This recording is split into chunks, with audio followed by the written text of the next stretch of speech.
Very good evening, everyone. Welcome to another segment of Realty Talk. I'm Eugene Lim, and joining me tonight is our CEO, Marcus Chu.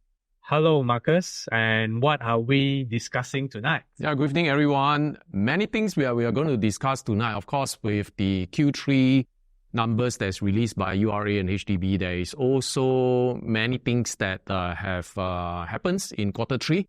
And looking forward to quarter four, there's actually many big news that is coming, including the US presidential election.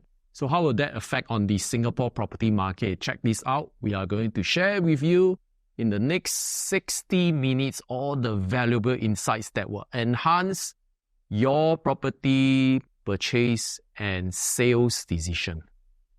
That's right. We have lots to show and lots to discuss. And to put it in three segments. Firstly, we're going to look at the forecasts based on the certain numbers and the latest numbers and stats. What's the forecast? We are also going to look at financing insights. You know that with some changes up and coming and also the implications going forward, how do you plan and budget for that purchase?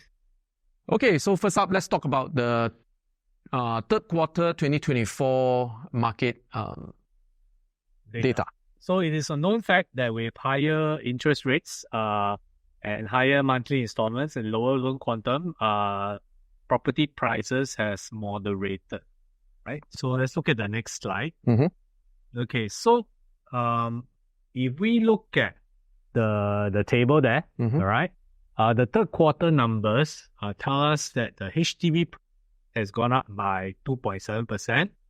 And if we look at the graph on the left-hand side, the HTB across the board over the last has gone up by 40.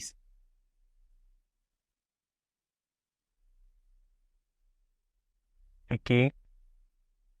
It's down by 0.3%, all right, for third quarter. And then for over the last 5 years, it has gone up by 31%. So actually, the growth of NonLanded is slower than price growth of HTB. Oh, yeah. I think there's something. Look at the last segment, which is landed in third quarter. Prices also dipped by 3.8%. And over a period of 5 years, it went up by 41. So the trail over 5 years it seems to be the HTB market. Yeah, after all, property ownership about 1 quarter, right? Yes. It is at least 5 years in terms to long term. So over a longer term, like 5 year, you still see quite a very healthy growth from to non-landed and landed properties, and all of them have increased quite substantially. That's right. Okay, so dive into the non-landed residential market. Okay. All right, are buyers gearing up for rates cut? For more launches that's coming in the coming months? Okay, so it certainly looks like. Okay, so if we look at the numbers, based on third quarter and our fourth quarter projections, for the whole year, we are expecting prices to increase by 3 to 5% for the whole year. Even though prices seem to be growing at a slower pace, but we expect prices to continue to increase. Okay, so what you mean is for the whole year 2024, prices will grow from 3 to 5%. That's right. So we have seen quarter one is 1%, quarter two is 0.6%, and quarter three, is that a fresh estimate? There is a minus 0.3%, and we expect quarter four to increase by 1.3%. That's right. All right. So there are more launches coming on stream, Marcus, and that's why we expect prices to continue to increase. Of course, with more new launches, which is the driver of the Singapore property market, we will foresee that property price will continue to grow at a healthy rates. So the growth over the last 5 years for non-landed property, it's plus 31.1%. Yeah, that's right. Right. Okay, let's take a look at the private residential price. In terms of all the new launch and resale and subsale. Okay, so if we look at the table, it's actually using an average per square foot price. So we compare the second quarter and the third quarter. The per square foot price the average per square foot price seems to have come down a little bit. That is 2270. That is from 2460 to 2270. Yeah. All right. So there's a slight. That's for new home. Yeah, new home. And these are the average price of new launches in CCR, RCR, and OCR. Actually, if we look at it in perspective, the number of launches in CCR and RCR that were not made. So typically, these are usually the ones that will lead the market in terms of prices. So there were not many of these launches. So that's why the prices did not increase as much as some people would think it would. And also because there's lack of launches and no new benchmark price set, and therefore led to moderation in prices. That's right. Okay. How about on the resale and subsale? Okay, for resale and subsale, if you look at the market, the demand is fairly constant, and but we also find that for demand, for resale purchases, they are impacted by what we call the interest rates. So that's why the prices were relatively flat for the second and third quarter. All right. Once again, over the last 5 years, new launches prices have up by 26.2%, and resale and subsale has up by 17.4%. Right. Let's move on to the next, which is private residential transactions. Okay, in terms of transaction numbers, we have quite a lot to look at. So if we look at new home transactions table, all right, the first 2 quarters of this year were relatively slow. There were, as we all know, the slowdown in the number of launches. Things started to pick up in third quarter, all right, and we saw about 1,162 transactions. We expect quite a lot more to be sold in the fourth quarter with upcoming about 10 property launches. So, okay, we're going to detail later. But as you can see, the first half of the year, the number of new home transactions is only about 1,008 plus. All right. And in fact, on the third quarter, you've shown a rise in transaction number is 1,001 plus. Yeah. Okay, later on we did dive why there is about 2,005 unit of projected transactions before the year end, which is on fourth quarter. How about resale market? So if you look at resale, it's actually very active for the whole year. And comparatively speaking, it's more active than the new home market. So consistently, we are looking at 2,000, 3,000 plus transactions per quarter. And so it had helped to bump up the whole overall number.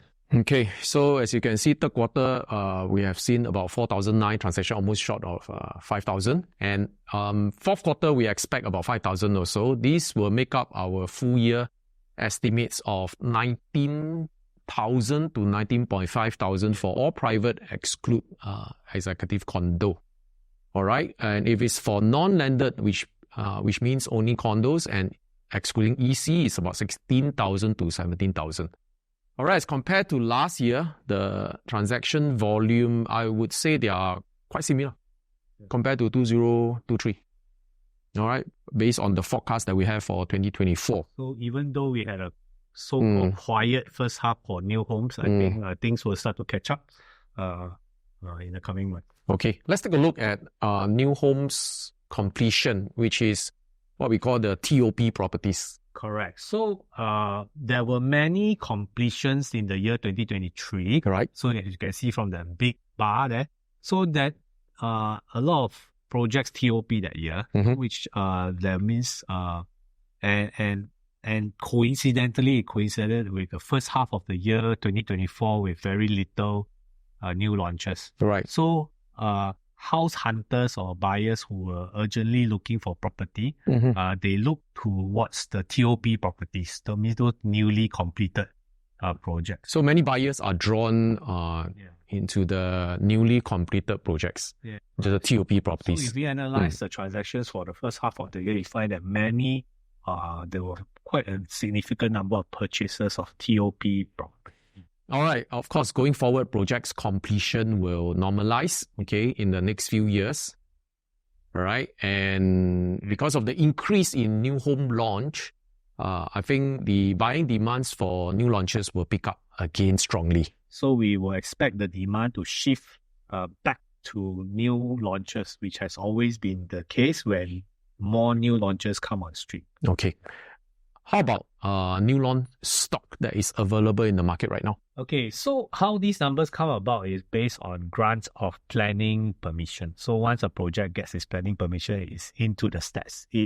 Units may or may not be launched yet, but these are stock available in the market. Right. So in general, more approvals are coming on stream. So that's why we are expecting more stock to be available in the market. But is there a worry that it will be oversupply, Marcus? Well, actually, these numbers only reflect those that is launched and also unlaunched, as long as they have planning permission. So as far as possible, I don't think there is any oversupply situation. Later on, we also explain to you why we are actually in an undersupply situations. So even with the increased number, the total is still lower than 5-year average of 21,000 units, all right, per year. So right now, we are still short of that. Okay, so no signs of worry here. How about landed properties? I know landed prices have fallen according to the latest Q3 URA estimates. So is it time to buy landed property then? Okay, let's look at some of the numbers. So as we as indicated by this index, Q3 is minus 3.8%. Mm-hmm. So a lot of people say, wow, landed prices have come down. Is it time to buy? Well, but if you compare to 3Q 2023, it's also down about minus 3.6%. So is it a certain pattern in the market? And third quarter, we will see some adjustments after rising for some time. But in fact, I think this month there were some notable transactions, right? Because some of them were transacted actually lower than the average price. Yeah. How much lower than average price? I think surprisingly, there were at least 16 landed transactions that were done less than $1,000 per square foot this quarter. How can that be? I don't know.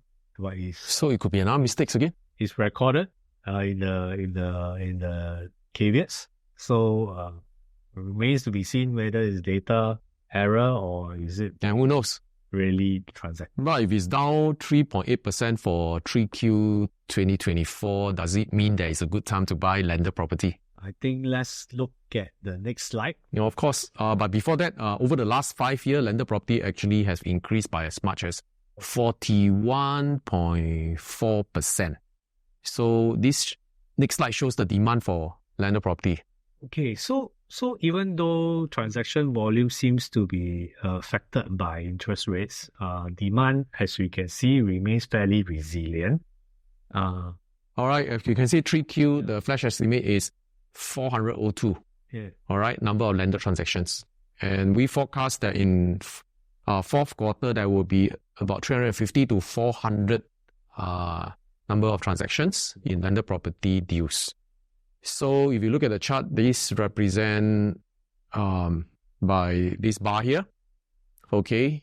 And I would say that the demands remains pretty resilient, isn't it, Eugene? Whenever there is some adjustment in price, the buyers will absorb what is in the market. Yes, I think there's always an aspiration for some buyers to eventually upgrade to landed property. Yeah. So when the opportunity presents itself, they will of course take the jump. And we all know that landed property is a very scarce commodity, and typically is the seller of landed property is very reluctant to cut price. Yes. Right. Yes. Correct. So if some buyers they are thinking that the market has actually gone down, so they go into and offer a very low price for the property. I don't think you will be able to get that deal. Yeah. Right. Typically, landed properties sell close to asking price, or even at asking price. Yeah. All right. How about the HTB market, Eugene? Well, HTB market, we are seeing robust demand and significant price growth over the years. All right. Can you explain the numbers? So if you look at the numbers, this one is the HTB resale prices. Index. So it consistently, even though if we track from last year, 2023, wow, the growth is slowed down already, 1%, 1 point something percent per quarter. But recently in the second quarter and third quarter of 2024, it has doubled to 2.1 to 2.7%. So it's picked up again. Okay, but something worth noting here is that if you look back history from now 2024 to 2023 to 2022 to 2021 to even 2020, you know what? These are all positive growth. Unlike we see in non-landed and landed, there is some quarter is in negative. But for HDB resale, it's super resilient. It's all positive. All right, what do you have to say about HDB market then? We look at the next slide. I think you can tell from the transaction volume. In fact, this year we are expecting it to hit a record of 29 to 30,000. Why is this so? The sources of demand remain extremely strong, despite the fact that HDB has rolled out a record number of BTO flats. Right. You find that the sources of demand for resale flats primarily come from those that don't qualify to buy BTO. Yeah. For example, if your income ceiling is more than the 14,000, you cannot buy BTO even if you want to. And there's a big group of people who cannot wait or not willing to wait for the BTO. Right. Well, if you take up to 4 years to construct, there's also, we notice a fair bit of upgrading within the HDB hierarchy. So, for example, older flats owners will now upgrade to a newer flat, smaller flat upgrade to a larger flat. Those in a not so good location upgrade to a more premium location. So there's a fair bit of upgrading going on in the HDB market. So that's why demand is very strong. So as compared to last year, 26,733, so we will see an upside of more than 10% of what is going to be transacted by the end of this year. Okay, so very strong numbers. And where are all the transactions mainly? What kind of price range for HDB resale flat? So if we are concerned that prices are going up and not, you find that these charts show us that actually about more than 50% of the HDB flats are transacted within the 500 more than 50% to 750K range. Okay, so most HDB resale flat is transacted within this range. Yeah, more than 50%. Right. So this is the so-called what we call a manageable price range. And if you would draw a line at 750K, actually is 3/4 is below 750K. Right? And only maybe 1/4 is above that price. So our prices have increased in general across the board. We find that the bulk of the flats remain what we call within a manageable price range. Right. Okay, then would you like to tell us more about the $1 million flats? Okay, next slide, we're going to look at $1 million flats. And as we know, you always see headline prices, right? That this flat is sold for over $1 million, that flat is sold for. So these numbers seem to be increasing, right? Increasing. So you find that the percentage of $1 million flats now actually is about 4% of the total transactions, and this is already higher than previously, was about 3% of the transactions. I see. So $1 million flat does not account for all the transactions. It's only 3.9% of the overall HDB resale flat transactions. All right, and that is for third quarter numbers. For simplicity, out of every 100 resale flats, so 4 of them are above $1 million. All right, so it's not so alarming. All right, but of course, everybody wants to sell $1 million, right? Okay, next. Okay, next we are going to look at the MOP unit impact on the resale stocks, right? Okay. Right, because every year a certain number of flats will attain their MOP status, and some owners, they will want to offload it when it reaches MOP. Hey, just in case our audience don't know what is MOP, can you define what is MOP? MOP is minimum occupation period. So if you buy a HDB flat, the minimum occupation period is 5 years. So you got to stay for minimum 5 years before you can put in the open market for resale. Stay 5 years. Right. So so in the recent times, there is a slowdown, as we can see from the bar chart. 2023 and 2024, there's a slowdown in the number of flats reaching 5-year MOP, right? Compared to 2022, you see a record 30,000, right, in 2022. But now there's a slowdown, and this is expected to further slow down in the coming next year and beyond, right? So there's a slowdown. So what is the implication of slowdown? Slowdown means overall supply in the resale market may be affected. That's why the prices, if this happens, then resale prices will continue to be high. Okay, so let's look at a longer term in the next 5 years. That is from 2025 all the way to 2029. From the stacks that we have from HDB InfoWeb, the average number of flats that will go on MOP per year is 12,900 flats. And as compared to 2024 and earlier, 5 years earlier, it's 20,800, which is down quite substantial on the number of MOP flats that is coming on stream into bringing new supplies for resale flat.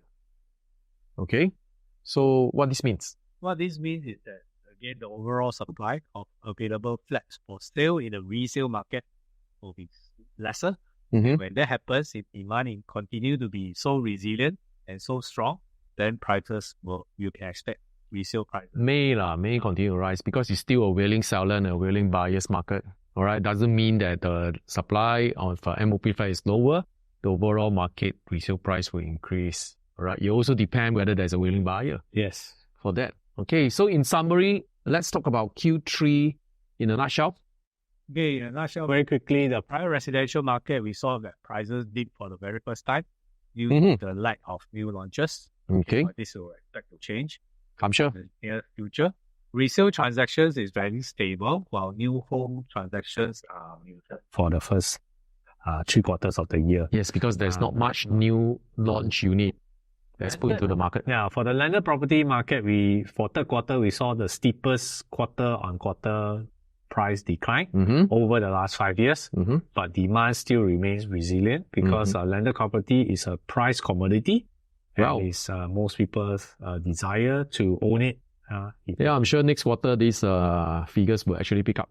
Yes. Because it will attract a lot of demands in fourth quarter 2024. And about HDB resale market? HDB will continue to see robust demand amidst the price growth and high transaction volume. Okay, so we have given a summary on 3Q 2024. Let's dive into the government land sales that is in Q3 and understand that there are low bids and 2 sites are not awarded. Let us show you the summary of GLS private residential sites. All right, that is tender and closed this year to date from January to September 2024. So if you look at this table from January to August, there were quite a number of sites that were closed. But of note, we have indicated there in January, the Marina Gardens Crescent, as well as in March, the Jurong Lake Gardens site. These 2 were not awarded, primarily because there are only 1 bid. Okay, and when there's 1 bid, then the government will look closely at your bid price to see whether it is within their reserve price or within, if it's not within a reserve price, is it at a price which is reasonable that the government is willing to consider. Now, the Jurong Lake District is the next slide, which is this, Jurong Lake District. So there's only 1 bidder, it's a mega developer, 5 developers combined together, but the bid price 5 developer they make out a consortium of developer coming to develop this Jurong Lake District because it's a very big project. Yeah. They're actually going to be supposedly the master developer of this very big site. All right, that's something new. I think we have talked about this before, but it was rejected. Yes, correct. Because the price of $640 per square foot per plot ratio is actually almost 37% lower than the 1012 per square foot for the white site. Okay, that's nearby. Right. So it really a big difference. Big difference. And the land use zoning for this mega site is all white. White site. What does that mean? White means it's mixed use development. So it's a combination of residential, office, right, and F&B and commercial users.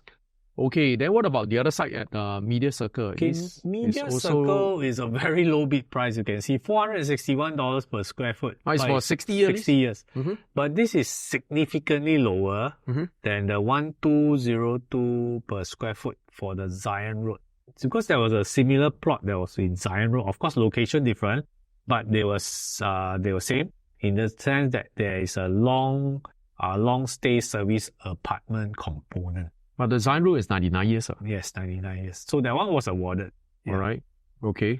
So again, when there's one bid, then the government will look at the bid price. Is it within the acceptable level? Yeah. Let's put it this way, land is very scarce in Singapore, and URA actively ensure that the lands will not be sold at a too low a price. Yes.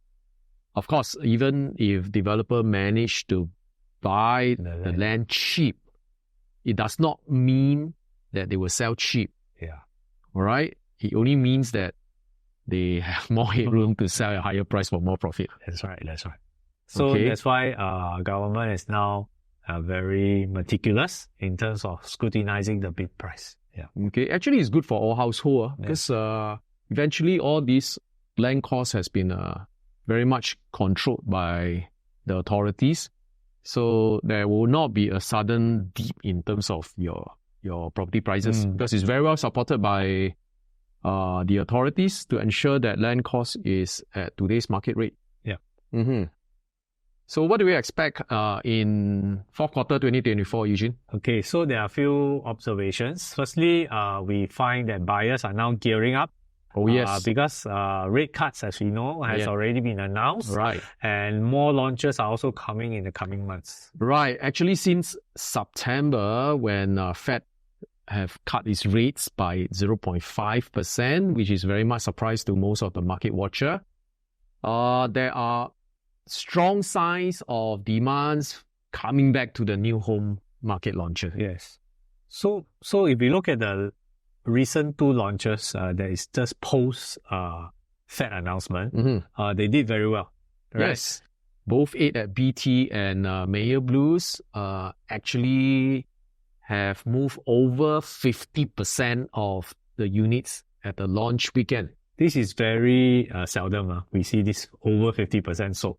Right? But one after another, consecutively, we saw that two projects sold at over 50% on launch day. Right. So 8 at BT sold 50.4% at the launch with an average price of 2,719 per square foot. All right. I'm sure you know where this location is. It's at the Beauty World. Yes. Next to the Beauty World MRT station.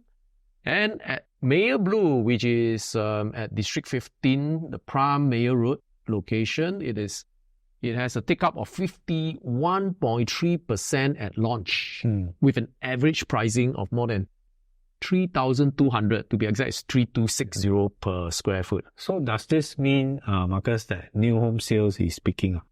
Of course.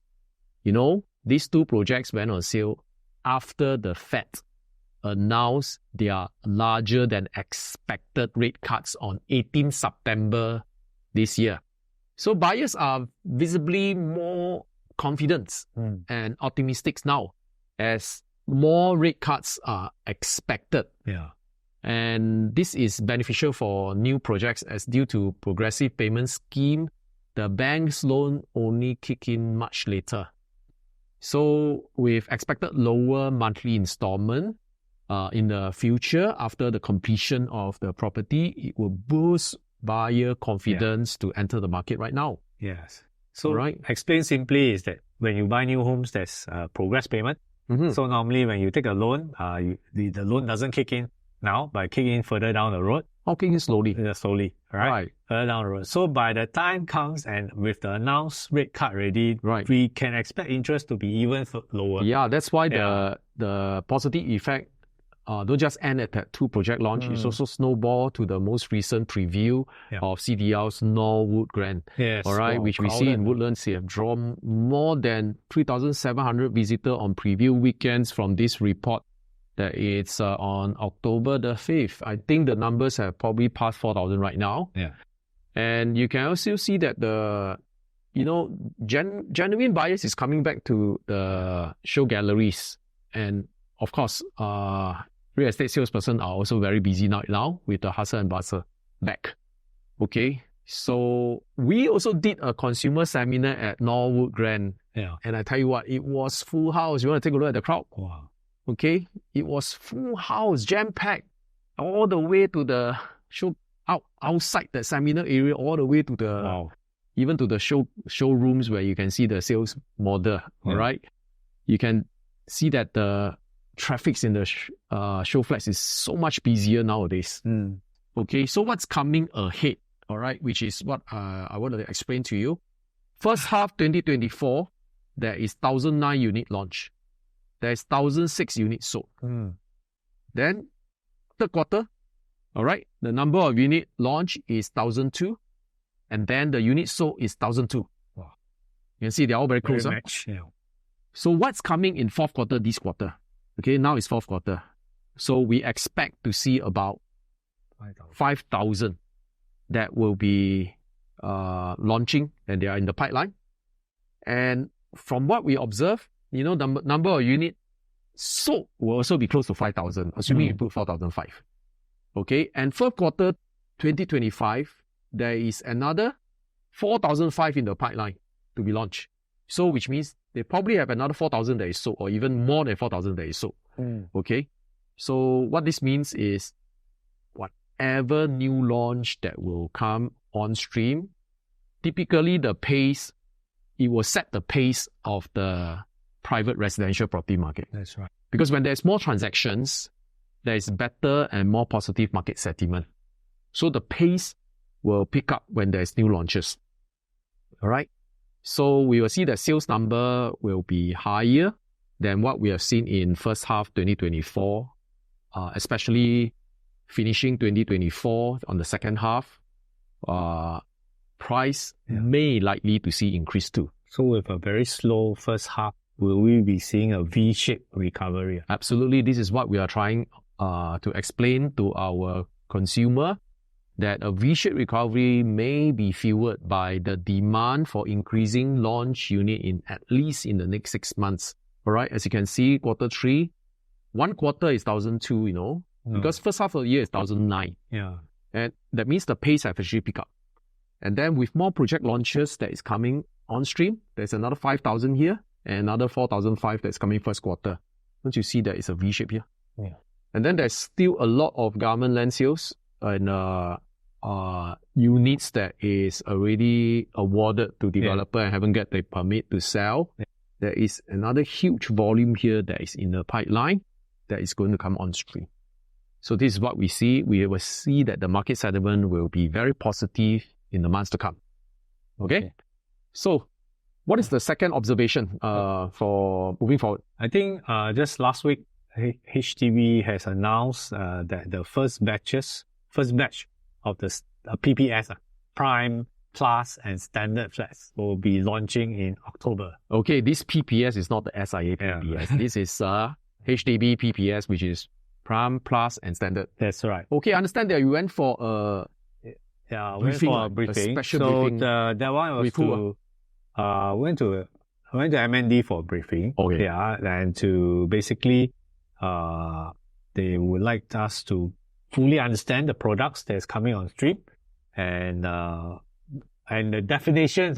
The definitions allow us to better understand the definition of what is prime, what is plus, and what is standard. I'll explain shortly. So actually, this prime and plus flats has not launched yet. No. So it's expected to go until possibly sometime this week. That is October BTO launch. Yeah, October I BTO see. will happen normally in mid-October. Okay, so according to the press release by Business Time, it's October 8,573 units of BTO launch. Yes. To include prime flats. This will be the largest BTO launch in the history. Hey, so where are all these locations? Okay, the next slide. This Crawford, then there is Bayshore, there is Ang Mo Kio, there's Kallang. Yes, that's right. So maybe next slide you'll see a clearer picture. Okay, so these will be the projects that will be expected to launch in this BTO exercise in October. So the ones in yellow are the plus. This is a new category. Traditionally, we have the standard or the prime. So plus are in, okay, so a very interesting question was asked during our briefing last week. And so how does the government determine what is prime, what is plus, and what is standard? If you were to buy somewhere, let's say in Woodlands, that is next to MRT station, HTB BTO, would that be a prime or plus or a standard? Because it is next to the MRT station, so some people will have think that it will become a plus. I would have think that it's a plus flat or even a prime. But if we look at this table, let's just take the example of the Pasir Ris one. Okay, Pasir Ris, there are two sites, Costa Riviera 1 and 2. These two sites are just across the road from White Sands. So this is Pasir Ris? Yes. From the MRT station and the White Sands, and basically it's the town center. So when this was in the list, many of us thought that this would be classified as plus. So this is next to Pasir Ris MRT station? Yes. Alright. So it's not a plus flat? No, standard. Oh, it's a standard flat? Yeah, standard flat. So, which led us to ask this question, how does the government determine what falls under plus, prime, or standard? Quick. Can you tell us very why? Quickly. So, in a nutshell, in a single sentence, I can explain. It's the distance from the city center. The nearer the site... Distance from the city center? City center. So, what is city? CBD. Oh, CBD. CBD and the fringe. So, the city is defined as the CBD plus up to Geylang. So Geylang is a? That's why the Crawford Heights. Crawford Heights. Crawford Heights is actually the That's under Kallang Whampoa? Yes, Kallang Whampoa. It was actually last time, if you can remember, the Geylang Lorong 3, those leasehold landed property that the lease expired, the government take back. Alright, so this is the site that now become HTB flat. So there's a Merpati Cove that is also in Geylang. Yes. So all this is determined by closeness to it's quite interesting. Some is in Bedok. Bedok is not in city. Yeah. And it is also considered a plus flat. Plus this distance from the city center. So, yeah. So that's why if you take further out, further from Bayshore, it's very difficult to understand. Yeah. So Bedok is like Bayshore and Kembangan. Is it during CBD? The meeting, I asked an example. It's not CBD, isn't it? So let's say we go further from Bayshore, we go until Tampines. So HDBs will explain that for Tampines is classified as standard. Yeah. But Ang Mo Kio is considered as plus. Yes. Oh. CCR, RCR, I think a way to understand. Okay. Yeah. So actually, distance from the city. What exactly actually, to CCR, be exact, RCR? that's not very accurate definition, but to be exact, just go to HDB Info and check it out. Correct. Alright, that's most accurate. Yeah. Okay. So what does this mean for home buyers that wants to go and apply for BTO flats? Important to note that a standard flat is the standard 5-year MOP, no other conditions attached for resale. Whereas for plus and prime flats, there will be a 10-year MOP, plus they have restrictions on your resale purchaser. So this point is particularly important because they place a restriction on the purchaser of your resale property. Okay, Eugene. So there is a standard, there's a prime, and there's a plus. Yeah. Wow, so a lot of things to take note here. Yes. So before you apply for BTO flats, our friends that is listening to us, yes, you have to be mindful what are you getting into. Yes. All right. I would say this, you have to think about it. Normally, construction time will take about 4 years, right? And you have a stay 10-year MOP.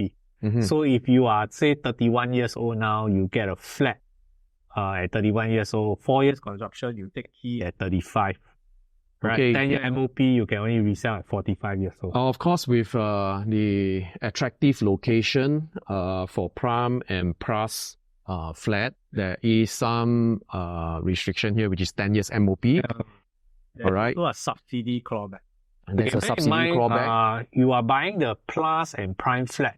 If you look at the purchase price at BTO type, it is relatively attractive, very cheap. A big discount off the market price. If you compare to resale prices in the same area, is a significant discount. So that is the discount that HDB Understand, but then gives there you is a restriction is that in the future, when you sell. there is an income ceiling Yeah. for buyer qualification. Yes. There is also up to 14,000 household income. Compared to a standard flat where next time you resell, there's no income ceiling on your No resale. restriction. Yeah. Okay, Or so you we'll sell explain purchase. what's the implication shortly. Okay. Next, So the is- other one will singles will be happy to note that Okay. there's a change in the regulation. Okay. Basically from BTO October onwards, you can apply for a 2-room flexi flat in all locations. Right. Okay, where Interesting. previously you're only restricted to non-mature estate. So this one, there's also standard plus Yeah, and prime flat. Correct. So the same lock-in period, 10 years and all that. Okay. Right? So Next. the same restriction applies. Okay. So implications, what is the stringent resale consideration? So That- subsidy clawback of recently one is up to 9%. Yes. Mm-hmm. So there are a few things. So it First, actually increased gradually from 2021, 6% all the way now to 9%. 9%. So going forward, Mhm. it could be double digit. All right. Oh, really? If you look at the trend, it's been increasing. It also depending depends. on Also the depends. Yeah. number, the Right. level of subsidy that you get. Can it be lower? Uh, Possible? It can be lower, but Mhm. I do not So- see the rates coming down. So just bear in mind that this 9% or any percentage called subsidy clawback is based on the future resale price of that prime and plus flat. Yes. No. Yeah. The clawback is based on your purchase times the resale price. Correct. So if next time you sell at 1.3 million, then 9% of 1.3 million is your subsidy. it's correct lah. clawback. Correct. Correct lah. Then you say Capital wrong? gains tax. So it's correct. It's based Correct. on future resale price. Correct. 9% of that future resale price. Correct. Actually, will the future resale price be affected by the income cap of 14,000? So this is more impactful. This is affects a lot more people. Okay, so if you look at a standard flat, you don't have this income cap when you sell your in the But for resale. prime and plus, there is. Yes, correct. Okay, so someone who else to buy your property in the future, Have to be 14K income ceiling. and if they want to pay minimum cash and it's go for full loan, whether it's a bank loan or HDB loan, that means the buyer can only afford up to 1.181 million. Correct. That means it's capping on the resale price. Correct. Unless the buyer who is earning 14,000 a month household income can afford to top up by cash. Correct. So if you, let's say, target to sell your flat at 1.3 mil, that means there's a cash over valuation of 1.3 mil minus the 1.18, about 200K. Right. Cash So flow. someone that comes in here with household income of 14,000 have to come out another 200,000 of cash Yeah. from their saving bank. Yeah. A person Right. who exceed 14K income ceiling cannot buy your flat. Right. Yeah. Okay. So be mindful what are you purchasing. Yes. Okay. Of course, there is objective of allocating prime and plus flat is Yeah. for those who really want a place that is conveniently located in a city center. So let me give you a simple example now. Previously, okay, a friend of mine, the son, they got a BTO flat in the Paya Lebar area. Mhm. It's classified as standard. Mhm. So 5-year MOP. Mhm. But if they will launch a similar flat today in the Paya Lebar area, it will Right. be plus. Okay. So it will be 10-year MOP. So that's why you see that I think going forward, you can expect that because of the 10-year MOP and Right. the subsidy clawback, Right. you'll find that a lot more purchasers will actually looking at resale flats in and around all these locations instead of buying the BTO. Because you buy the resale flat, you're locked in 5 years only. Whereas if you buy the Prime and plus. prime and plus BTO flat, you're locked in 10 years plus subsidy clawback. So it's a less attractive product unless you're prepared to stay in the HDB flat, for a very long time and not intending to upgrade. Okay, so as a result, we expect to see an increased spillover demand for In the existing resale surrounding flat in this prime area Yeah. where the prime and plus flat is launched. Yeah. Okay. Hey, actually, your code is right in the center of today's Business times. business time war. That's right. Well done. Thank you. Okay. Let's talk about the US presidential election and its impact on Singapore housing market. Actually, today I asked our research head to look into this. US presidential election is just weeks ahead.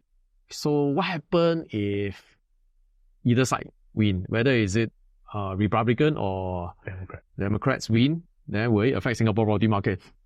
Got pattern. That is That's why I asked research head, hey, can we look at the past performance of US presidential election? Okay, you got to check this out because it's very interesting. Okay, this is what we observe. Okay, so this is this year. This year is presidential election, right? So there is Kamala Harris and Donald Trump. So will property transactions be coming out after the elections? Let's take a look at 4 years ago, all right, when there is Joe Biden against Donald Trump. Okay. So when, of course, Democratic wins, what will means that there is actually an increase in transaction. Transaction actually went up. Well, you look at one election. So Hillary Clinton and Donald Trump won. Republican won. Okay, next one also went up. Okay, I mean the rest, if you can take the rest also went up, except for this year 2012. How come? The number of transactions actually dropped. Obama. You know why? It's not due to the presidential election during that year. It's due to stringent Singapore cooling measures. Singapore property market cooling measure. So because of that, the number of transactions has fallen quite a lot. Significantly. Yes. So having said that, majority of the US presidential election actually coincide with a season of lower market transactions. Seriously, all time is like low, you know. Yeah. So this year presidential election, also this low, year our transaction volume is low. Yeah. Right? Also like low, except for 2012. So what this means is we will expect to see higher transaction moving forward to 2024.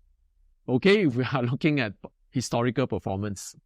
Okay, next one is financing insights. What does it mean to you and me? Okay, so all right, interest rate is going to fall, right? Yeah, the Fed rate cut, right? So already cut 0.5. 0.5, this is bigger than expected. Okay, and what's going to happen? So if we look at this graph over time, you will notice that in periods where interest rates is low, we will see a higher volume of sales.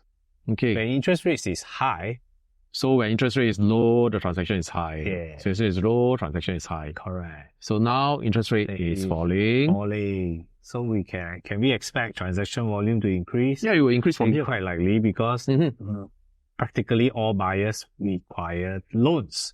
And if loans become cheaper, monthly installment become lower, and they're also able to borrow more money, and therefore we can expect volume to increase. So actually interest rate for the market consensus have came to a forecast that by the end of this year there's 2 rate cut amounting to possibly 0.75%.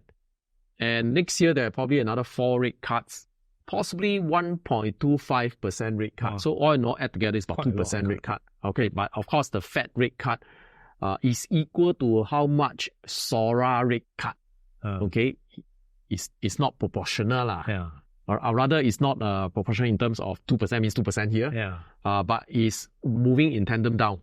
Okay, which means installment will be lower, right? Yeah. Okay, say for example, 1.53 loan quantum. All right, the monthly installment from 3% interest rate at 6,451 monthly installment will actually drop to 5,008 if it's down to 2.25%. Okay, what this means is a saving of almost $600 per month for this 1.53 million loan quantum. Yeah. Quite substantial savings. I think also when you see overall interest rates come down, consistently come down, then banks use what we call a stress test rate, right? This stress test rate is mandated by government, right? It could trend downwards, yeah, if interest rate. Which means you can take more loan. Yeah, you can buy bigger properties. Yeah. But of course, if many people is coming in because of the lower transaction cost, which is interest rate, by then the seller will probably want to sell you higher price. That's right.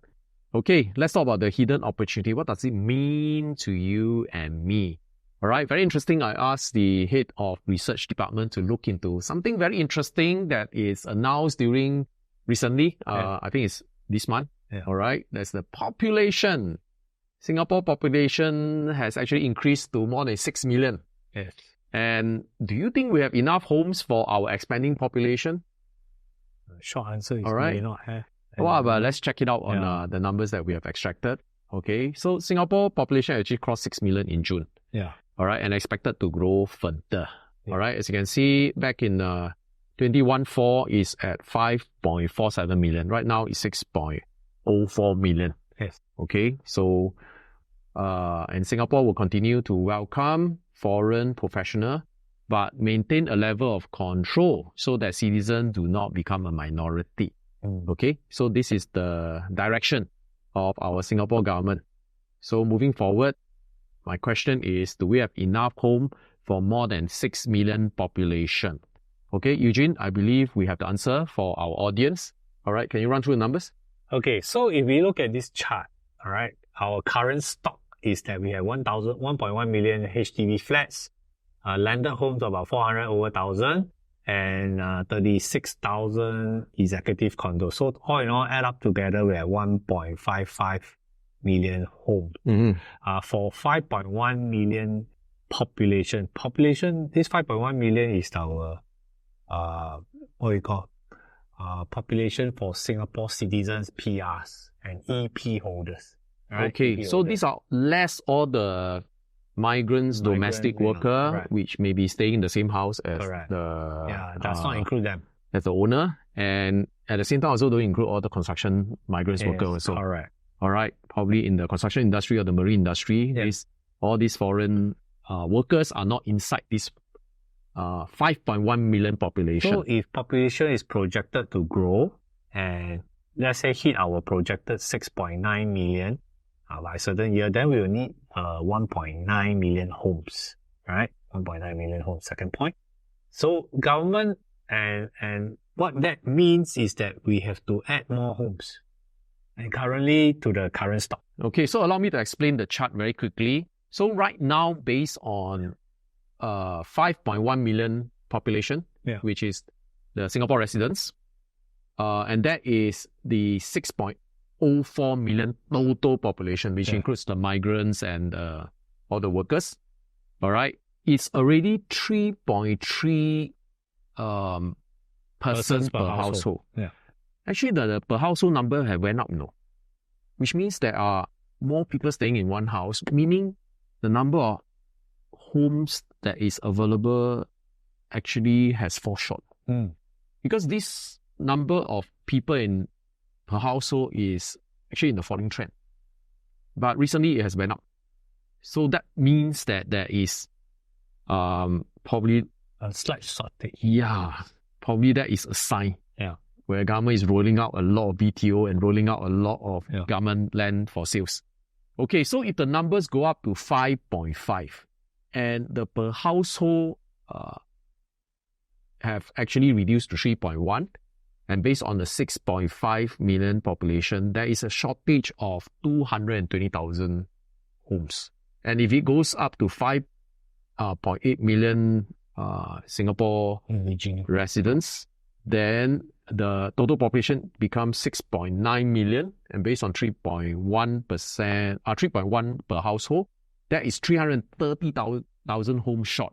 And we even go up to 10 million population, which is 8.4 million Singapore residents. It's actually 1.17 million homes to be built. That's right. Actually, there's a shortfall. And that is why rents have skyrocketed over the last 2 years.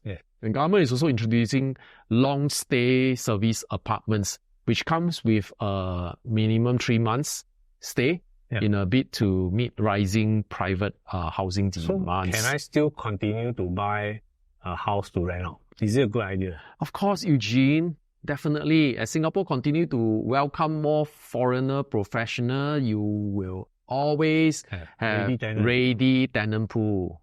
So go ahead. If you have the financial ability, you should go and buy an investment property. Okay. So, last but not least, let's talk about HDB buyers. Some important considerations. Yes. So those people who are looking to buy HDB flats are some important considerations. Traditionally, most of us as normal Singaporeans start with the HDB journey. Right? We buy our BTO flat as our first home.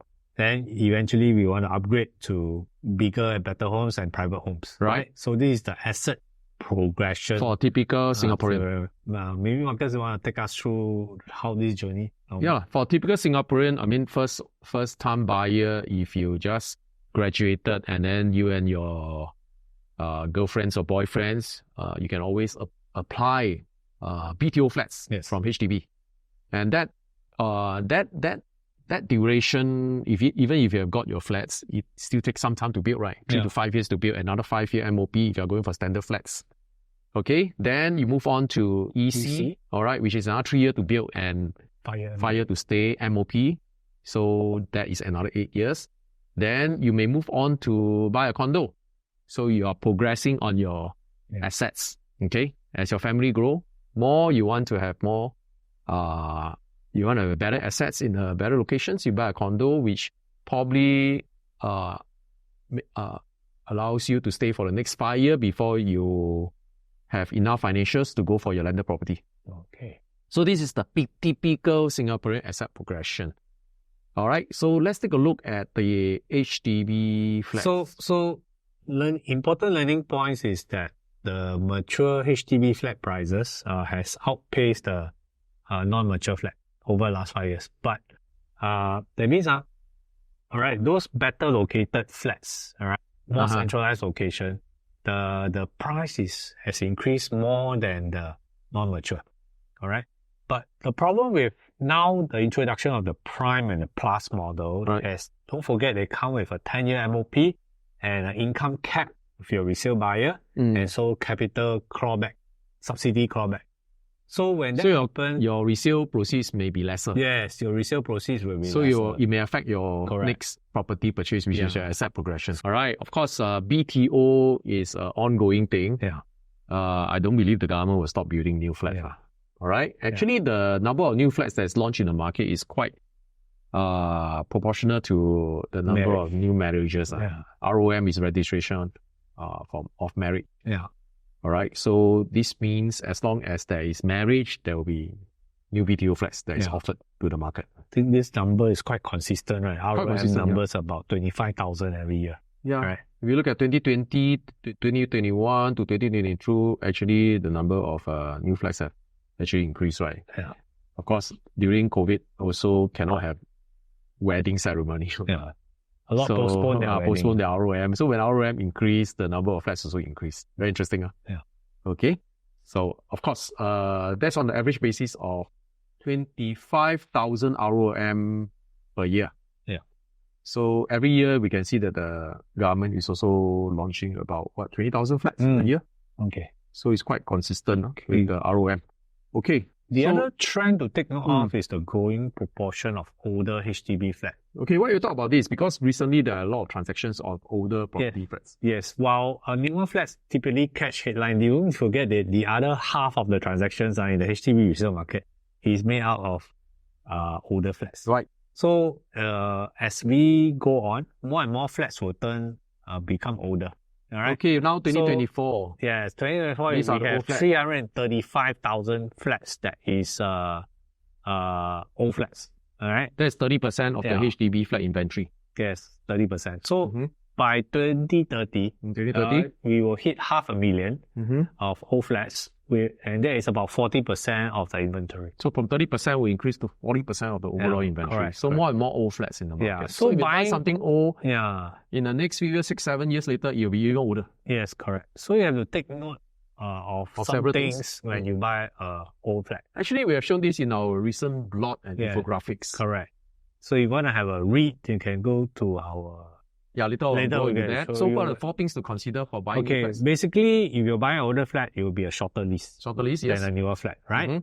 And then important thing to note is that the remaining lease of the old flat must be able to cover the youngest buyer until the age of 95 years old. If it doesn't add up, then everything will be prorated. The valuation will be prorated. Loan to value ratio will be prorated. The loan amount, the loan tenure will be prorated. All right. So it doesn't work if you're too young to buy an old flat. Okay? All right. Which means you may not be able to take the full loan. Correct.